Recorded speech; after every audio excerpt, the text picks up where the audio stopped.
और अब breaking at night में खबरों की 10 में करेंगे खबरों की शुरुआत। सबसे पहले खबर जो आ रही है वो अमृतसर से आ रही है। अमृतपाल को लेकर श्री अकाल तख्त की बैठक होने वाली है। पंजाब के मौजूदा हालात को लेकर यह अहम बैठक बुलाई गई है। श्री अकाल तख्त साहिब की जानिब से ये बैठक बुलाई गई है।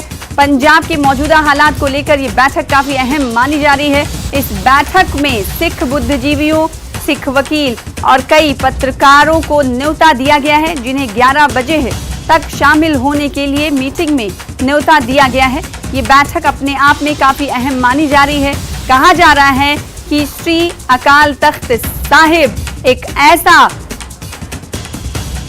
संगठन है जो पंजाब में और सिख कम्युनिटी में काफी महत्वपूर्ण, काफी अहमियत रखता है।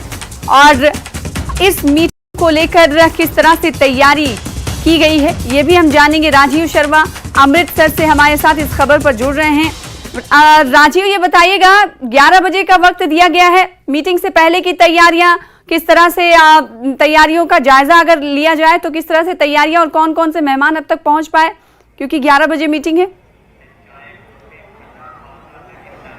जी बिल्कुल। अकाल तख्त साहिब के जथेदार ज्ञानी हरप्रीत सिंह ने कुछ दिन पहले भी एक बयान भी जारी किया था और 27 मार्च यानी कि आज के दिन एक अहम बैठक बुलाई गई है, जिसमें सिख जथेबंदियों के अलावा जितनी भी संप्रदाय हैं, धार्मिक संगठन हैं, उनके मुखी, इसके अलावा सिख वकीलों को, सिख पत्रकारों को आज की इस बैठक में बुलावा दिया है। क्योंकि जो पंजाब में इस समय माहौल चल रहा है, तो अकाल तख्त साहिब के जथेदार ने सीधा सरकार पर सवाल खड़ा किया था कि जिस तरीके से सिखों के खिलाफ एक माहौल बनाया जा रहा है, वो एक सहम का माहौल बनाने का काम कर रहा है। तो इस समय मैं दरबार साहिब के ठीक बाहर मौजूद हूँ। 12 बजे के आसपास बैठक शुरू होगी और जितने भी सिख बुद्धिजीवी हैं, वकील हैं, निहंग संप्रदायों के जो मुखिया हैं, तो पूरा हम कह सकते हैं कि राजनीतिक दलों को छोड़ के हर किसी सिख संगठन को इसमें न्योता दिया गया। और तैयारियों की अगर बात तो इस समय आप देख सकते हैं कि ठीक हरमंदिर साहिब के बाहर पंजाब पुलिस की तरफ से भी सुरक्षा के लिहाज से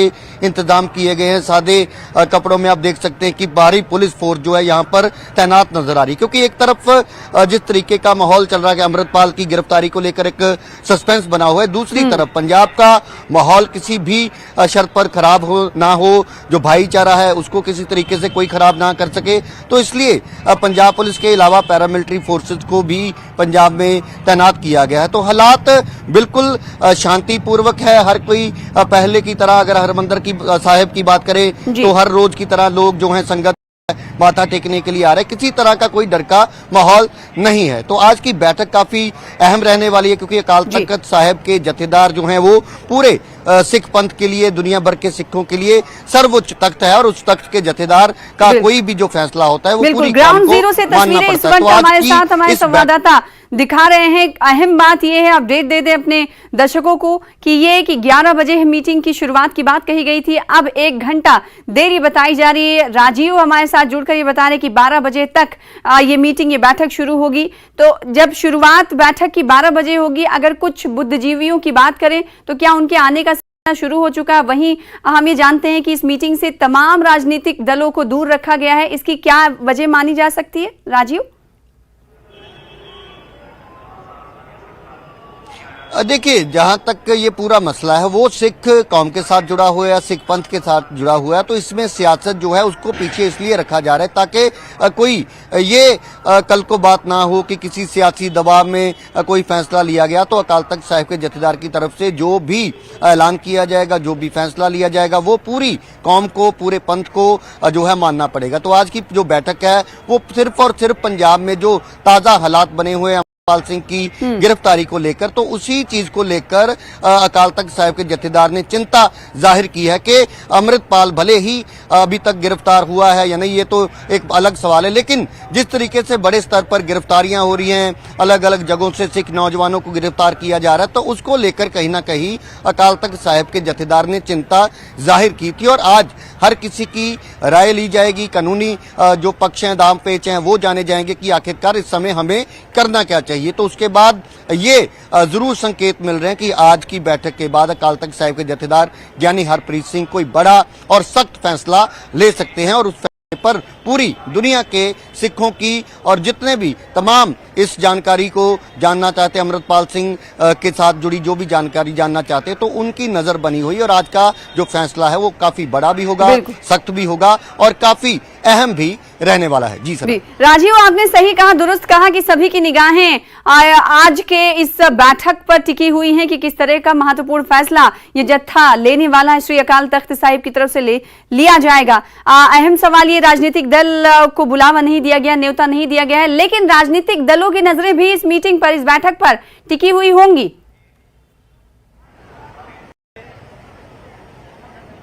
लाजमी तौर पर, क्योंकि पंजाब में अगर बात करें तो सरकार आम आदमी पार्टी की है। अगर हम पंथक पार्टी की बात करें तो श्रोमणी अकाली दल खुद को पंथक पार्टी अब तक बताता रहा है। दूसरी तरफ कांग्रेस, जिस पर पहले भी 1984 की बात करें तो कांग्रेस के ऊपर भी सिख विरोधी होने का एक इल्जाम जो है शुरू से लगता रहा है। तो ऐसे में राजनीतिक दलों को इस बैठक से दूर रखने का जो मकसद है अकाल तख्त साहिब के जत्थेदार का, वो यही है कि किसी तरीके का जो भी फैसला लिया जाएगा उस पर यह इल्जाम ना कोई लगा सके कि कोई सियासी दबाव के तहत फैसला लिया गया या किसी एक सियासी दल के झुकाव में ये सब कुछ किया। तो इसलिए सिख बुद्धिजीवी, सिख वकील, सिख पत्रकार, निहंग जत्थेबंदियां और संप्रदाय सभी को न्योता दिया गया है। उनकी राय जानी जाएगी और पंजाब के ताजा माहौल जो है बना हुआ है उसको किस तरीके से दुरुस्त किया जाना चाहिए, सिख कौम को क्या फैसला लेना चाहिए। तो इसलिए अकाल तख्त साहिब के जत्थेदार आज की बैठक में सबसे पहले सबकी राय लेंगे, हर किसी की बात सुनी जाएगी, उसके बाद वे अपना फैसला सुनाएंगे। और आज का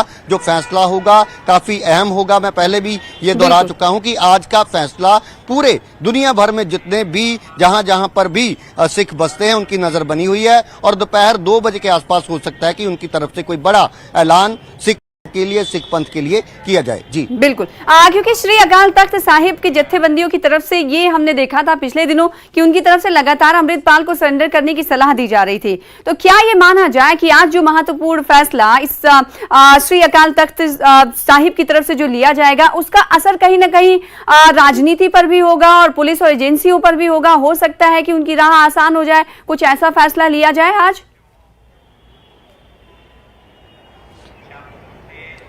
जी देखिए, लाजमी तौर पर, क्योंकि अगर पंजाब की बात करें तो आम आदमी पार्टी की सरकार है, देश की बात करें तो केंद्र में भाजपा की सरकार है। दूसरी तरफ एक बड़ा ये भी एक सवाल उठ रहा है कि पंजाब में पैरामिलिट्री फोर्सेस लगाने की क्या जरूरत थी, केंद्र से मदद मांगने की क्या जरूरत थी। तो इस पर क्योंकि अगर अकाल तख्त साहिब के जत्थेदार ज्ञानी हरप्रीत सिंह की बात करें तो सीनियर पुलिस ऑफिसर लगातार अकाल तख्त साहिब के जत्थेदार के भी संपर्क में है, क्योंकि सबसे बड़ी बात, चाहे वो जत्थेदार साहब हो या फिर प्रशासन हो, सरकार हो, चाहे केंद्र की हो या पंजाब की, तो सबकी कोशिश यही है कि पंजाब का जो अमन कानून है, शांति है, उसको कोई भी किसी भी शर्त पर खराब ना कर सके। तो ये एक बड़ी चुनौती भी बनी हुई है। हालांकि आम जो संगत है, आम जो लोग हैं, वो इस चीज को समझ बड़े बखूबी और पहले की तरह ही शांतिपूर्ण माहौल है पूरे पंजाब में, किसी तरह का कोई ऐसी तनाव वाली स्थिति नहीं है। लेकिन अकाल तख्त साहिब के जत्थेदार पहले ये चिंता जाहिर कर चुके हैं, उसके बाद उन्होंने ये सलाह भी दी कि अगर अमृतपाल सिंह को गिरफ्तार नहीं किया गया तो उसको सरेंडर करना चाहिए। लेकिन आज सभी की राय मांगी जाएगी, चाहे वो सिख वकील हों, सिख पत्रकार हों, अलग अलग पेशों से जुड़े और बुद्धिजीवी और जितनी भी सिख संगठन हैं, संप्रदाय हैं, सब अपनी अपनी राय रखेंगे, उसके बाद ही जत्थेदार कोई अहम फैसला लेंगे। जी बिल्कुल, अभी ये देख पा रहे हैं हम कि के अकीदतमंदों के आने का सिलसिला वैसे ही शुरू है, वैसे ही जारी जैसे पहले रहता था। राजीव, क्या ये माना जाए कि 12 बजे से ये बैठक जब शुरू होगी तो थोड़ी देर के लिए माथा टेकने और संगत की कार्रवाई को रोका जाएगा?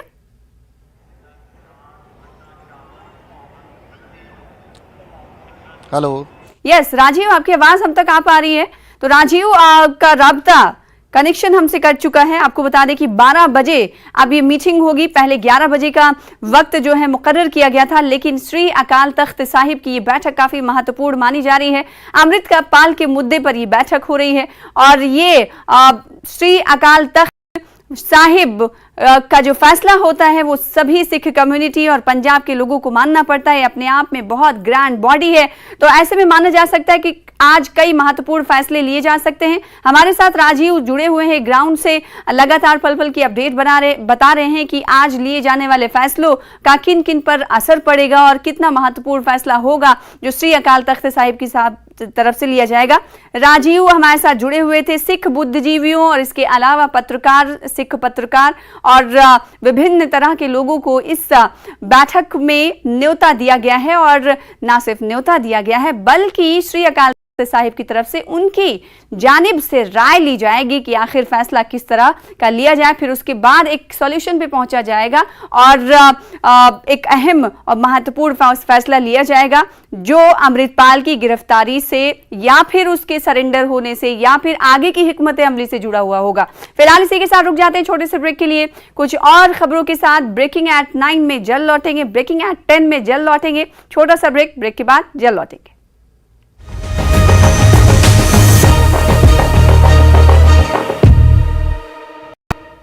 ब्रेक के बाद एक बार फिर से ब्रेकिंग एट 10 में आपका स्वागत करते हैं। इस वक्त बड़ी खबर आ रही है जम्मू कश्मीर से।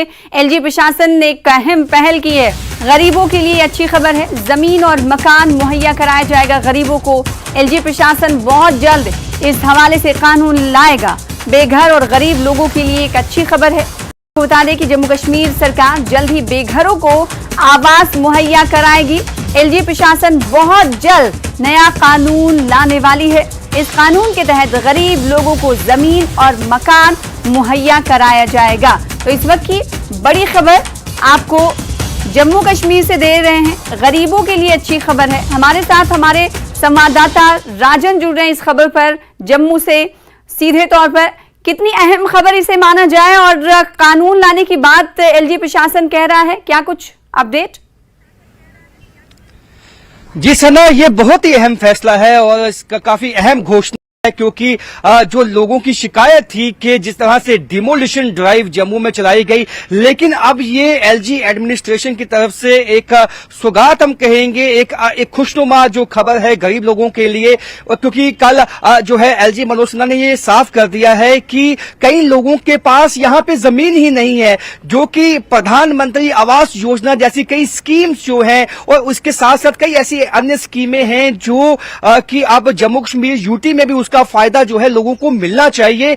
लेकिन जब किसी के पास जमीन ही नहीं होगी तो वो मकान कहां से बनाएगा। तो उन्होंने कहा कि वो जल्द ही एक कानून लाने वाले हैं और कानून के तहत जमीन उन लोगों को दी जाएगी जिनके पास जमीन नहीं है ताकि वो मकान बना सकें। हमारे जम्मू कश्मीर में क्योंकि काफी पसमानदा लोग हैं, काफी ऐसा तबका है जिनके पास जमीन तक नहीं है कि वो इस तरह की जो स्कीम्स हैं उनका फायदा ले पाए, क्योंकि PMAY के तहत जो है वो पैसा दिया जाता है गरीब लोगों को तक के वो अपने मकान बनाए। और उन्होंने ये भी साफ किया है कि प्रधानमंत्री नरेंद्र मोदी का भी ये सपना है कि देश के हर जो गरीब के पास एक मकान छत होनी चाहिए, तो वो फायदा जम्मू कश्मीर के लोगों को मिले। उसके लिए अब जल्द ही वो कानून लाएंगे जिसके तहत उन लोगों को आइडेंटिफाई किया जाएगा जिनके पास जमीन नहीं है, उनको रजिस्टर्ड किया जाएगा। उसके बाद एक मैकेनिज्म बनाया जाएगा जिसके तहत उनको जमीन मुहैया करवाई जाएगी और फिर जो PMAY जो स्कीम है उसका फायदा डायरेक्ट उनको मिल पाएगा। क्योंकि कोशिश यही है इस वक्त हुकूमत की कि जो डायरेक्ट फायदा है जो स्कीमों का वो जो लोग हैं, जो पसमानदा लोग हैं, उनकी जेब तक पहुंचे। चाहे हम राज्यों की अगर बात करें तो सरकार को अगर लोगों तक पहुंचना होता है, आखिरी लाइन तक के लोगों तक पहुंचना होता है, बिलो पॉवर्टी लाइन BPL से नीचे रह रहे परिवारों को जब मदद करनी होती है तो सरकार ने एक कार्ड बना रखा है। आपने कहा गरीब लोगों को जमीन और मकान मुहैया कराने के लिए सरकार सर्वे करेगी, रजिस्ट्रेशन करवाएगी। तो ये अमल कब तक पूरा हो जाने की उम्मीद है और इसकी शुरुआत की अगर हम बात करें तो इसकी शुरुआत के हवाले से एलजी प्रशासन क्या कुछ कह रहा है? जी देखिए, जब एलजी खुद इसकी घोषणा करते हैं, उन्होंने कल ये साफ किया कि उनको जम्मू कश्मीर में कोई इलेक्शन कंटेस्ट नहीं करना है। वो केवल ये चाहते हैं कि लोगों तक वो तमाम सुविधाएं पहुंचे जो कि उनका हक है, जो उनको मिलनी चाहिए। जब उनकी ये घोषणा हुई है उसके बाद जल्द ही जिस तरह से एलजी मनोज सिन्हा का स्टाइल रहा है वो खुद मॉनिटर करते हैं, हर एक उनको मॉनिटर किया जाता है, सुपरवाइज किया जाता है। तो जल्द ही उम्मीद है इस पे भी जो है कानून आ सकता है, जिसके बाद जो यहाँ की आवाम है उसको फायदा पहुंचेगा और खासकर पसमानदा आवाम जो है उसको फायदा पहुंचेगा। और जिस तरह से यहाँ आयुष्मान कार्ड का लोगों को फायदा पहुंचा है, 5 लाख तक का जो है उनको मुफ्त जो मेडिकल सुविधा उनको दी जाती है। उसके साथ साथ जो पीएमएवाई की सबसे बड़ी दिक्कत थी, जो पंचायत हल्के में भी ये निकल के बात आई कि कई लोगों के पास जमीन नहीं है और उसके चलते वो जो डॉक्यूमेंटेशन है उसमें जमीन आपके पास होनी चाहिए, उसके बाद ही आपको वो उस जमीन पे मकान बनाने के लिए लोन दिया जाता है। तो इस बात को देखते हुए जल्द ही इसमें कोई बड़ा कदम जो है वो एलजी एडमिनिस्ट्रेशन जो इसकी एग्जीक्यूशन है उसकी तरफ लिया जा सकता है। लेकिन फिलहाल जम्मू के लोगों ने खुले हाथों से इसका स्वागत किया है। जी सना, बिल्कुल जाहिर सी बात है, इनिशियली अगर देखा जाए तो बहुत अहम फैसला है और बहुत अच्छी शुरुआत एलजी प्रशासन की तरफ से गरीबों के लिए की जानी है। लेकिन खद्दोखाल कैसा होगा, रोड मैप कैसा होगा, कैसे लोगों तक पहुंचेगी, इस हवाले से पूरी तरीके से समीक्षा की जाएगी, बैठक की जाएगी, फिर उसके बाद रजिस्ट्रेशन का अमल भी शुरू किया जाएगा। लेकिन अभी फिलहाल जो अहम खबर यह है कि जम्मू कश्मीर के गरीबों के लिए एलजी प्रशासन कहीं न कहीं दर्दमंदाना रवैया रखता है। क्या ये माना जाए कि कुछ पता है कि एलजी प्रशासन या फिर कुछ और रिपोर्ट्स ऐसी आई हैं राजन, जिसके थ्रू ये पता चल पाया कि अभी जम्मू कश्मीर में कितने ऐसे परिवार हैं जिनके पास घर नहीं है? जी देखिए, जो 2011 का जो सेंसस है उसी के मुताबिक ही ये फैसला लिया जाना है, क्योंकि 2025 में अब सेंसस होगा उसके बेसिस पे जो है, हालांकि ये उससे पहले इस संशोधन को किया जाता है, कानून लाया जाता है या उसके बाद, क्योंकि 2011 के सेंसस के मुताबिक लोग बीपीएल फैमिलीज में आते हैं, हालांकि उसका सही आंकड़ा इस वक्त मेरे पास नहीं है, लेकिन उसके मुताबिक ही ये जो है डिसीजन लिया जाना है। जी सना, बिल्कुल, तो 2011 के सेंसस के मुताबिक डिसीजन लिया जाना है। उसके जरिए देखा जाएगा कि जम्मू कश्मीर में कितने लोग जो हैं, कितने परिवार जो हैं गरीब हैं, जिनके पास घर नहीं है, जिनके सर पर छत नहीं है। क्योंकि प्रधानमंत्री नरेंद्र मोदी की तरफ से हमने देखा गया कि उन्होंने हर परिवार को घर फराहम करने को लेकर पहले ही बातें कई बार कही हैं। लेकिन आज भी सच्चाई ये है कि ना सिर्फ जम्मू कश्मीर, कई ऐसे इलाके हैं जहां पर गरीबों के सर पर छत नहीं है, और एलजी प्रशासन की एक अहम पहल के तौर पर देखा इसे जाना चाहिए। गरीबों के लिए अच्छी खबर है। अब जब एलजी प्रशासन की तरफ से ये पहल की बात कही गई है, ये हम जानना चाहेंगे कि एलजी प्रशासन ने ये बात कब कही, किस प्रोग्राम में कही, या फिर ट्वीट के जरिए कही, और इसके बाद प्रतिक्रियाएं क्या कुछ आ रही हैं अगर जम्मू और कश्मीर के लोगों की और दूसरे बुद्धिजीवियों की? जी देखिए सरा, हाल ही में टीचर भवन में एक फंक्शन था जिसमें उन्होंने तमाम ये बातें कही और उन्होंने तमाम उन स्कीमों को गिनवाया जो कि प्राइम मिनिस्टर की तरफ से कोशिश है लोगों जो पंक्ति में अंतिम व्यक्ति है उस तक पहुंचे। और उन्होंने ये बात महसूस की, उन्होंने कहा कि मैंने महसूस किया है कि जम्मू कश्मीर में पीएमएवाई का उस हद तक फायदा नहीं पहुंच पाया है लोगों तक जिस हद तक बाकी स्टेट में, बाकी यूटीज में पहुंचा है। इसके तहत जो मकान उन लोगों को दिया जाना है जिनके पास मकान नहीं है। लेकिन इसमें सबसे बड़ी दिक्कत ये आई है कि जो आइडेंटिफाइड किया गया है कि काफी लोगों के पास जमीन तक नहीं है, और उन लोगों को जब जमीन मुहैया करवाई जाएगी तो उसके बाद ही वो अपना मकान का जो सपना है वो पूरा कर सकते हैं। तो ये बिल्कुल स्वागत योग्य बात है। हालांकि अभी ये इनिशियल स्टेज पे, लेकिन जो स्टाइल जानते हैं एलजी मनोज सिन्हा का, उनका मानना है कि वो जल्द ही एग्जीक्यूशन में विश्वास रखते हैं। आपको याद होगा कि जो इंटीग्रेटेड जो ट्रैफिक सिस्टम है उसको 1 साल के अंदर उन्होंने उसकी शुरुआत कर दी। तो कहा जा सकता है कि ऐलान और ऐलान के बाद अमल की शुरुआत भी होने वाली है, क्योंकि एलजी मनोज सिन्हा का ये ऐसा काम करने का तरीका है कि जो बात वो कहते हैं या फिर जो फैसले लेते हैं उस पर अमल भी करते हैं, और वो भी बहुत जल्द किया जाता है। बहुत शुक्रिया राजन आपका हमारे साथ जुड़ने के लिए और इस खबर पर ज्यादा जानकारी देने के लिए। फिलहाल इसी के साथ रुक जाते हैं एक और छोटे से ब्रेक के लिए। ब्रेकिंग एट 10 में रुकेंगे। छोटे से ब्रेक के लिए कुछ और खबरों के साथ लौटेंगे।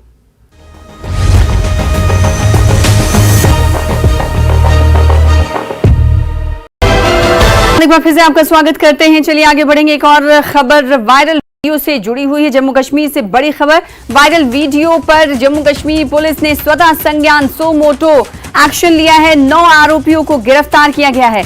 4 बाइकें भी सीज की गई हैं। पारिमपुरा थाने में आपको बता दें कि ये मामला दर्ज किया गया था। बाइक सवारों ने सड़क पर एक परिवार को परेशान किया था, जिसके बाद ये पुलिस का एक्शन देखने को मिल रहा है। एक वीडियो वायरल हुआ था, जिसके बाद जम्मू कश्मीर पुलिस ने स्वतः संज्ञान लेते हुए 9 आरोपियों को गिरफ्तार किया है। ये आरोपी कहां के रहने वाले हैं, इस हवाले से तफसीलात का इंतजार है। 4 बाइकें, आपको बता दें कि 9 आरोपियों को गिरफ्तार करने के साथ साथ 4 बाइकें भी सीज की गई हैं।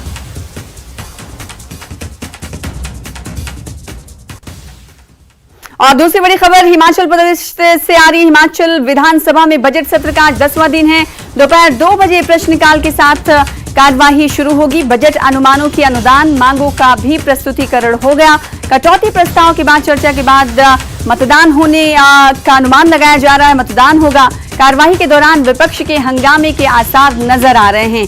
तो हिमाचल विधानसभा में बजट सत्र का आज 10वां दिन है। 9 दिनों की अगर बात करें, 9 दिनों में कहीं हंगामे के आसार, तो कभी नोक झोंक की तस्वीरें दिखी, तो कहीं विरोध प्रदर्शन बाहर आकर किया गया, कभी चेन हाथ में लेकर उस पर ताला चढ़ाकर प्रदर्शन विपक्षी नेताओं ने किया। तो आज दोपहर 2 बजे प्रश्नकाल के साथ ये कार्यवाही शुरू होने वाली है। बजट अनुमानों की अनुदान मांगों का प्रस्तुतिकरण आज होगा। कटौती प्रस्ताव के बाद चर्चा के बाद ये मतदान होगा। कार्यवाही के दौरान विपक्ष के हंगामे के आसार 10वें दिन भी दिखाई दे रहे हैं। आगे बढ़ लेते हैं, एक और बड़ी खबर का रुख कर लेते हैं। बांदीपुरा से आ रही है। जुआरियों को गिरफ्तार किया गया है। बान नौगान सुंबल में ये कार्रवाई देखी गई है। रकम और कार्ड्स भी जब्त किए गए हैं। तो बड़ी खबर बांदीपुरा से आपको दे रहे हैं। जुआरियों को गिरफ्तार किया गया है। आप तस्वीरों में देख सकते हैं, इन्हें धर दबोचा है पुलिस ने। सुंबल में ये कार्रवाई पुलिस की तरफ से अंजाम दी गई है और साथ ही साथ इनके कब्जे से रकम और कार्ड्स भी जब्त किए गए हैं। तो नौगाम पुलिस की बड़ी कार्रवाई। रकम और कार्ड्स के साथ ये 3 जुआरी पकड़े गए हैं, गिरफ्तार किए गए हैं। इनके कब्जे से कार्ड्स और दिगर रकम भी, दिगर चीजें भी बरामद की गई हैं, जब्त की गई हैं। और एक और खबर का रुख कर लेते हैं। KPDCL के 2 लाइनमैन घायल हो गए हैं, जख्मी हो गए हैं। लाइनमैन जख्मी का संबंध बांदीपुरा जिले से बताया जा रहा है। पंजीगाम रिसीविंग स्टेशन पर यह हादसा कल हुआ था। बिजली का झटका लगने से ये दोनों घायल हुए हैं। तो बड़ी खबर आपको दे रहे हैं KPDCL के 2 लाइनमैन के हवाले से, जो कि कल घायल हुए थे। जख्मी लाइनमैन का ताल्लुक बांदीपुरा जिले के पंजीगाम रिसीविंग स्टेशन में ये कार्यरत थे, जहां पर कल हादसा हुआ और इनका ताल्लुक बांदीपुरा से है। तो 2 जख्मी, बिजली का झटका लगा था और ये कर्मी घायल हुए थे।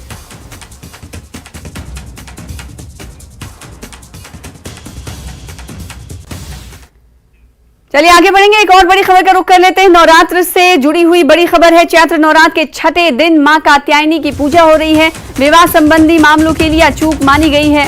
ये ब्रज मंडल की अधिष्ठात्री देवी हैं। अर्थ, धर्म, काम और मोक्ष की प्राप्ति होती है। मंदिरों में भक्त कर रहे हैं पूजा अर्चना। तो बड़ी खबर इस वक्त हम आपको दे रहे हैं। चैत्र नवरात्र जारी है और इस चैत्र नवरात्र का आज 6ठा दिन है और 6ठे दिन मां कात्यायनी की पूजा की जाती है। इन्हें विवाह संबंधी मामलों के लिए अचूक माना जाता है। ये ब्रज मंडल की अधिष्ठात्री देवी हैं।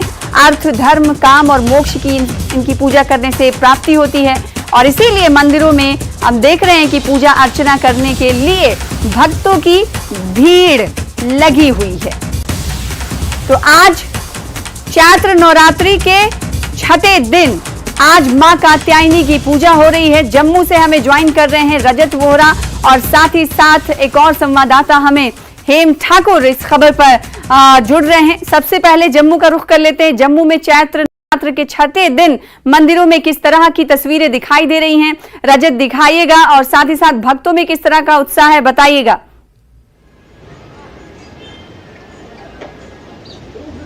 जी बिल्कुल सना, आज नवरात्रे जो चैत्र नवरात्रे चल रहे हैं, 9 दिनों की चलने वाली इस पूजा में आज छठा दिन है और मां कात्यायनी जिस तरह से आपने बताया उनकी पूजा आज की जाती है। और हम इस समय गांधीनगर के एक प्रसिद्ध मंदिर में यहाँ पर मौजूद हैं, जहां पर तस्वीरें आपको दिखाने की कोशिश करेंगे। आप सबसे पहले आपको बता दें कि आज क्योंकि सोमवार का दिन है, इसीलिए लोग जो है वो भगवान शिव की पूजा अर्चना करने के लिए यहाँ पर लगातार पहुंच रहे हैं। और खास तौर पर आपको बता दें कि जो ये हमेशा से एक खासियत रही है कि न सिर्फ जो प्रसिद्ध मंदिर हैं जम्मू कश्मीर के, जहां मां बायोवाली का दरबार हो या फिर कटरा वैष्णो देवी का दरबार हो, वहां पर बट जम्मू के जो अलग अलग मंदिर हैं वहां पर भी जो श्रद्धालु हैं उनकी भारी भीड़ जो है वो देखने को मिलती है। इसीलिए आज हम यहाँ पर जो पहुंचे हैं गांधीनगर में।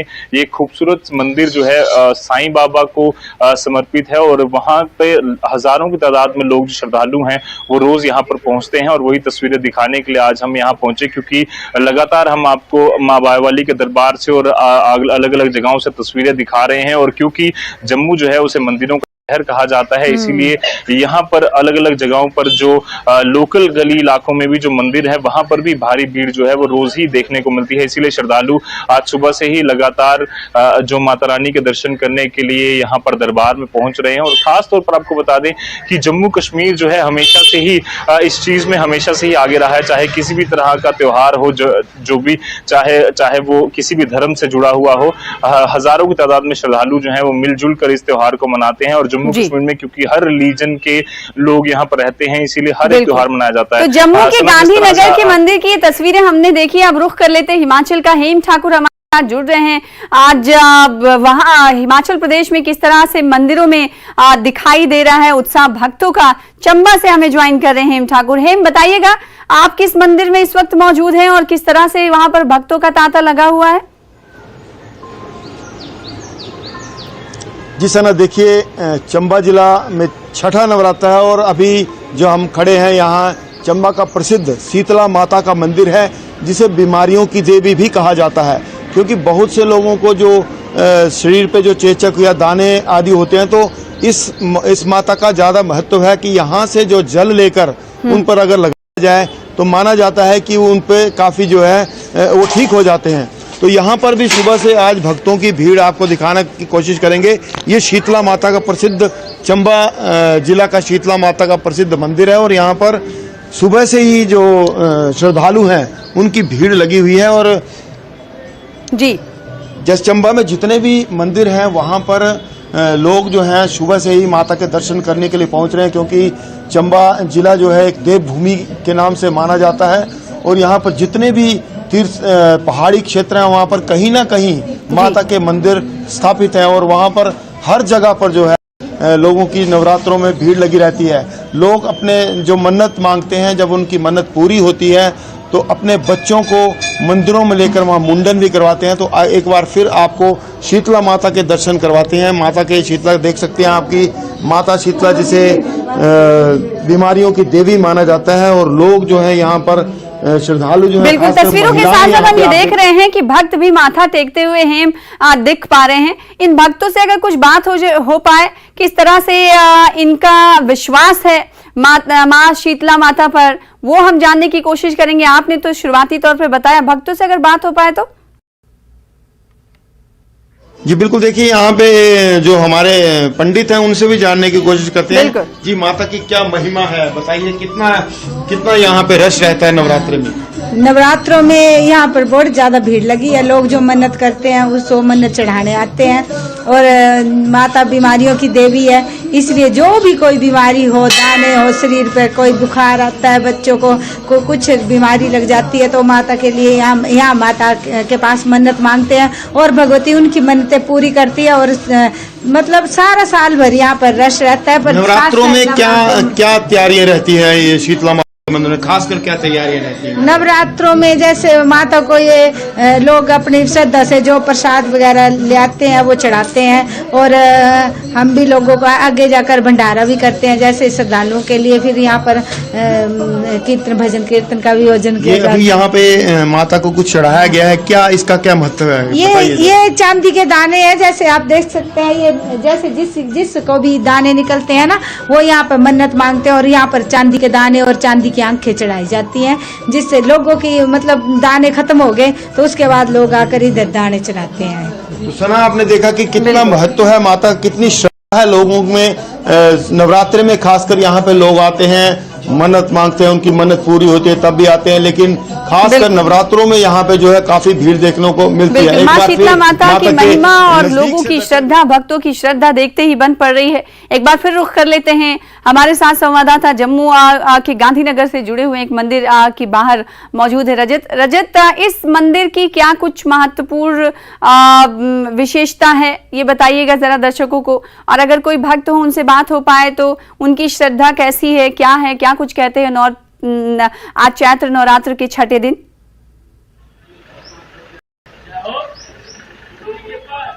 जी बिल्कुल सना, यहाँ पर गांधीनगर में जहाँ पर हम मौजूद हैं, साईं बाबा का ये मंदिर है और हालांकि हर एक भगवान की यहाँ पूजा जो है वो की जाती है, पूजा अर्चना। जिस तरह से आप यहाँ पर तस्वीरों में देख भी रहे हैं, लगातार जो भगवान शिव के दर्शन है वो करने के लिए लोग यहाँ पहुंच रहे हैं, भगवान हनुमान के दर्शन करने के लिए लोग यहाँ पर पहुंच रहे हैं और काफी जो श्रद्धालुओं की जो भीड़ है वो इन मंदिरों में यहाँ पर रहती है। और खासतौर पर चैत्र नवरात्रों के जो दिन चल रहे हैं उन दिनों में भी काफी जो उत्साह है लोगों को रहता है। कुछ लोगों से हम बातचीत भी करने की कोशिश करेंगे अगर वो राजी होते हैं। और जिस तरह से सर, क्या नाम है आपका? मेरा नाम अक्षय। क्या कहना चाहेंगे, चैत्र नवरात्रे चल रहे हैं और उन दिनों में लगातार हम देख रहे हैं हर मंदिरों में भारी भीड़ है, जम्मू एक मंदिरों का शहर भी है। नवरात्रों के लिए यही कहूँगा कि जम्मू में सबसे ज्यादा मंदिर हैं और हमारी माता रानी का सबसे पहले यहाँ पर ही वास हुआ था वैष्णो देवी के रूप में, और सबको बधाई है उसके लिए। कितनी धूम रहती है? काफी धूम रहती है इसमें, हमारे वैष्णो देवी में काफी ज्यादा यात्री आए रहते हैं, तो इस करके सारा चल रहा है। जम्मू में भी कई सारे मंदिर हैं, माँ बायावाली का दरबार है और वाली का दरबार है, आपके रघुनाथ मंदिर है और चीची माता है, काफी ज्यादा है, सुकराला माता है, तो यात्रियों का काफी ज्यादा यहाँ पे इनकम रहता है। क्या कहना चाहेंगे इस बार, क्या कुछ नवरात्रों में सब मांग रहे हैं? बस यही कि कम से कम बीमारियां फैले और लोगों में कम से कम प्रत्योष हो, लड़ाई कम करें लोग सारे। जब तो जिस तरह से सना आपने सुना, लोगों में सबने यही मनोकामना है कि जिस तरह से हमने 2 साल खास तौर पर कोविड का एक प्रकोप देखा, उसमें कहीं ना कहीं अब राहत जो है मिले और सभी लोग जो है सुख शांति से हर एक त्योहार मनाए। और खासतौर पर नवरात्रों के जो ये पावन दिन चल रहे हैं, जम्मू में खासी भीड़ जो है वो श्रद्धालुओं को देखने को मिलती है और सभी के मन में यही प्रेम भाव है कि सब लोग मिलजुल कर रहें। और खासतौर पर जिस तरह से एक तरफ पावन नवरात्रे चल रहे हैं, वहीं रोजे रमजान का भी पाक महीना जो है वो चल रहा है और वो भी हमने देखा अलग अलग जगहों पर काफी भीड़ जो है वो देखने को मिल रही है। व्यापारियों को काफी ज्यादा उम्मीद है इस बार की अच्छा उनका काम चलेगा, क्योंकि कोविड के दौरान काफी उनका नुकसान हुआ। तो ओवरऑल अगर हम बात करें तो एक काफी उम्मीद भी है इन नवरात्रों से भी, रमजान के पाक महीनों से, और साथ ही साथ खुशियों का भी ये त्योहार जो है त्योहार की बात हो रही है, चैत्र नवरात्र की बात हो रही है, रमजान की भी बात आपने रखी। इस बीच व्यापारियों को तो काफी उम्मीदें हैं, लेकिन महंगाई की मार झेल रही है, आवाम भी कुछ ना कुछ शिकायतें जरूर कर रही है। जम्मू में अगर महंगाई की हम बात करेंगे तो क्या कुछ कह रही है महंगाई, और उसके बाद हम हेम ठाकुर के पास जाएंगे, क्योंकि लोग फ्रूट्स का इस्तेमाल ज्यादा करते हैं। कुछ ऐसी विशेष चीजें होती हैं जो व्रत अगर रखा जाता है या रोजा रखा जाता है तो उसका इस्तेमाल ज्यादा होता है। रजत,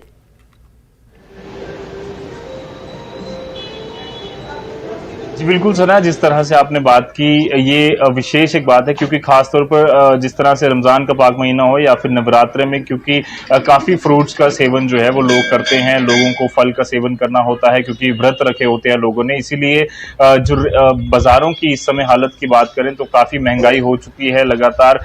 जिस तरह से जो फ्रूट्स की जो रेट्स जिस तरह से नवरात्रों से पहले थे उससे 2 गुना रेट जो है वो चल रहे। मेरे सहयोगी राजन वैद ने इस पर एक एक्सक्लूसिव रिपोर्ट भी बनाई थी, जिसमें लगातार हमने देखा था कि किस तरह से व्यापारी भी जो है वो भी यहाँ पर परेशान है कि अगर उसको ही सामान पीछे से महंगा मिलेगा तो आगे वो जो खरीदार है वो भी थोड़ा हिचकिचाते हैं ज्यादा सामान लेने के लिए। और क्योंकि सरकार को भी किसी तरह का चेक रखने के लिए कहा गया है, उन्होंने एक जरूर कहा है कि फूड सेफ्टी डिपार्टमेंट ये इंश्योर करे कि जितने भी लोग जो बाजारों में सामान बेच रहे हैं वो एक फिक्स रेट के तहत ही माल बेचे और जो मैक्सिमम प्राइस है उसके ऊपर कोई ना जाए। हालांकि अभी भी हमने देखने को मिल रहा है कि इसकी वॉल्यूशन काफी हुई है, महंगाई की मार है, पर लोग अब चाहते हैं कि जहां एक तरफ खुशियां हैं तो कहीं ना कहीं इस इसी तरीके से एडजस्टमेंट जो है वो लगातार की जा रही है। जी सना। बिल्कुल, हेम ठाकुर का रुख कर लेते हैं, क्योंकि जब भाजपा की सरकार थी उस वक्त हम देख रहे थे कि महंगाई की मार को लेकर और महंगाई को लेकर कांग्रेस उस वक्त जब विपक्ष में थी तो काफी सरकार को घेर रही थी, लेकिन अब सरकार बदल चुकी है। 100 दिन से ज्यादा का अरसा हेम गुजर चुका है और इस वक्त नवरात्र भी चल रहे हैं, रमजान भी चल रहा है, तो ऐसे में अगर बाजार के भाव की बात करेंगे तो हिमाचल प्रदेश में क्या कुछ है हाल? जी बिल्कुल, देखिए सना, महंगाई की अगर बात करें तो महंगाई में कोई फर्क नहीं पड़ा है। हालांकि बजट जो पेश किया गया था, लेकिन उस बजट में जो है महंगाई के लिए थोड़ा सा कोई भी किसी भी प्रकार की अगर बात करें तो वहां पर कोई छूट नहीं दी गई है। अगर नवरात्रों की बात करें तो इसमें बहुत सा सामान, मिठाई होती है, दूध होता है, कुछ स्पेशल किस्म के आटा होता है, वो जितना भी सामान जो लोग इस नवरात्रे में व्रत के दौरान खरीदते हैं वो सारा सामान जो है वो उसी रेट पर मिल रहा है। हालांकि दूध भी काफी बढ़ोतरी हुई है, दूध के दामों में भी काफी बढ़ोतरी हुई है। तो कुल मिलाकर लोगों पे मार तो है। अब रमजान की बात करें तो रमजान के महीने में जो मुस्लिम समुदाय के लोग होते हैं वो भी काफी खरीदारी करते हैं। सुबह शाम जो है वो जब रोजे का तैयारी होती है तो उस समय जो वहाँ पे खाने का सामान जो है इस्तेमाल किया जाता है। तो कुल मिलाकर महंगाई जो है इस प्रभावित तो करती है, लेकिन बीजेपी जब सरकार थी तो उस समय भी लोगों में काफी रोष था कि महंगाई चरम सीमा पे जा रही। चाहे आप गैस का सिलेंडर देख लीजिए, दूध की तो मैंने पहले ही बात की, और भी खाने पीने के बहुत से सामान ऐसे आप खुद ही अंदाजा लगा सकते हैं कि किस तरह से लोग जो है गुजारा कर रहे हैं, क्योंकि आमदनी लोगों की बहुत कम है और खर्चे जो हैं दिन प्रतिदिन बढ़ते जा रहे हैं। आने वाले समय में और भी मेले और त्योहार होंगे और लोगों को उसकी भी चिंता है, लेकिन त्योहार जो है उनको तो मनाना ही है, उसमें भी लोग जो है गुजारा करते हैं। लेकिन महंगाई में कोई भी कमी नहीं दिखती। मंदिर प्रांगण में मौजूद हेम ठाकुर और साथ ही साथ रजत वोहरा गांधीनगर में, जम्मू के गांधीनगर में मौजूद रजत वोहरा का हम शुक्रिया अदा करना चाहते हैं। बहुत शुक्रिया हेम